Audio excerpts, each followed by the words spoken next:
This video is sponsored by OPPO. Yeah, hold up, it's not ready yet.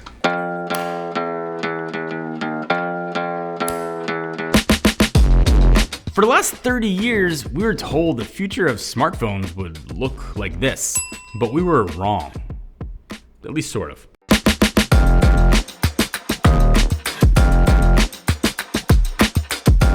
Almost a year ago, I showed you guys the N2 Flip from OPPO. I think one of the most ambitious folding phones that got nearly everything right. And they are back now with the successor, the appropriately named N3 Flip, that might be the folding phone to beat.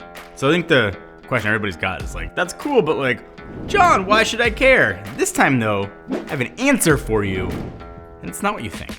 As a way to say thank you to you guys for being awesome, supporting the channel, and just generally being good humans, give you a chance to win $500 to get whatever you want. Just leave your social handle in the comments so I can contact you if you win. Open to anyone in the world, run it for 10 days. All information will be in the description down below.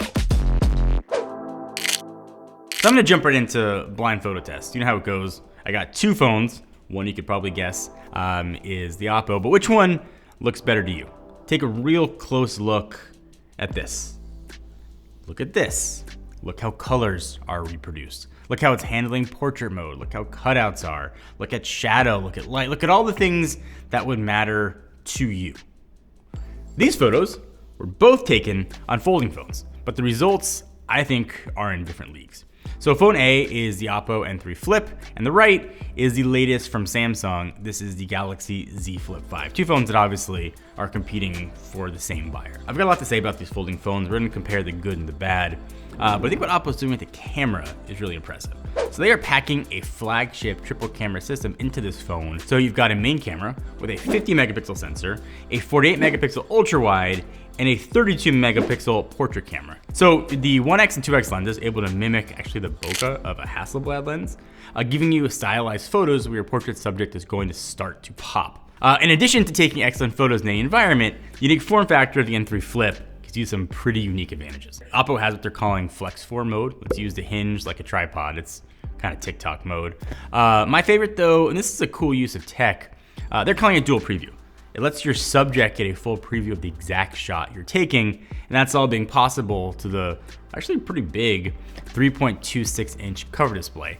This is a big deal, but we'll talk more about that when I get to there in a minute. So, okay, I'm gonna reverse time and go back to the photo samples. Differences between the OPPO and the Samsung are noticeable not just in software, but also when it comes to hardware. So the Flip 5 has two cameras, no optical zoom, only digital zoom, and the more you zoom, obviously, the noisier it's going to get. While higher resolution portrait camera on the triple lens N3 Flip gives you more resolution to work with 2 times optical zoom, and even a 5 times zoom, so you can see it's retaining a surprising amount of detail here. And again, the proof is in the photos. You can see that for yourself. Camera is cool, and that's a big part of the equation, but you can't talk about this phone without, I think, focusing on the cover display. It's kind of like having a mini phone on top of your phone. In fact, with the N3 Flip, one of the coolest features is Mini App, which you probably guess what it does. Let's use some of your favorite apps in that mini display. Things like X, which still kills me to say, Reddit, TikTok, Google Maps, like gestures and all, just like if you were on a larger main screen. But since it does have a hinge, you probably decided to flip this open at some point. And you might flip out, sorry, my dad joke, I got 3 kids. At the gorgeous 6.8 inch, 120 hertz AMOLED display inside that hides the crease better than any other folding phone I have ever tried. You can see here, even with light hitting where the hinge would go, you can see the difference between these two. And that's with nothing on the screen. When you have something on the screen, the hinge is almost completely unnoticeable. You do feel it when you move your finger over it, but looking at it, it is really hard to see any sort of crease. And that magic is mostly due to what OPPO is calling a Flexion hinge.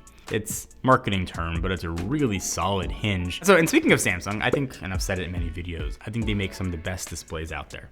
And the interior screens, I think, are very similar. The outer screen on the N3 Flip significantly is more versatile than we have on the Z Flip 5. And to Samsung's credit, they try to make good use out of the screen, especially with the current generation, but it's more of a half screen. The horizontal orientation is fine for widgets, to actually be able to use an app on a much larger vertical screen for a lot of things, I think is a big time game changer. So for as long as I've been testing flipping and folding phones, and I was there when the very first one was handed out, they've always sort of had their fair share of compromises.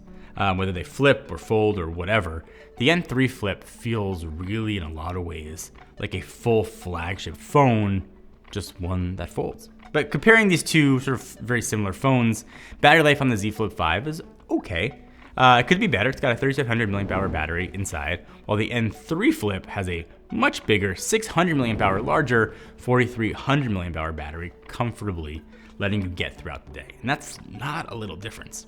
Performance is also not a problem here either. N3 Flip does have the MediaTek Dimensity chip, 9200, while Samsung has a Snapdragon 8 Gen 2 for Galaxy from Qualcomm. Both are gonna be fine for doing obviously normal stuff.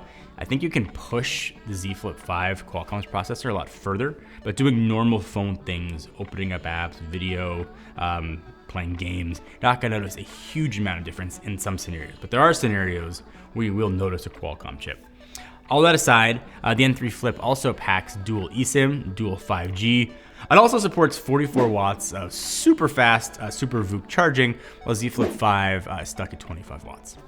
I think for most people, myself included, the big thing holding us back from buying foldables were those compromises. Cover screens that are too small, giant creases, slow processors, fast draining batteries. As much as I wanted foldable phones to be the future, and I definitely advocated for it, it seemed like they were destined to not be mainstream successes, and OPPO's clearly trying to solve all of these problems with the N3 Flip. You're getting a true flagship level camera system, a really big battery for any phone, a beautiful, usable cover display that works like a mini phone in really the best way possible. I know this form factor is not going to be for everyone. Some folks still want that fold that opens up to a tablet. And the N3 Flip, I think, is a phone to try if you're looking to make the jump into this kind of cool new form factor. And if you try it, you might just find it's pretty flippin' cool. Had to do it. If you want to check it out, learn more, all that stuff, though, I'll put the links down below.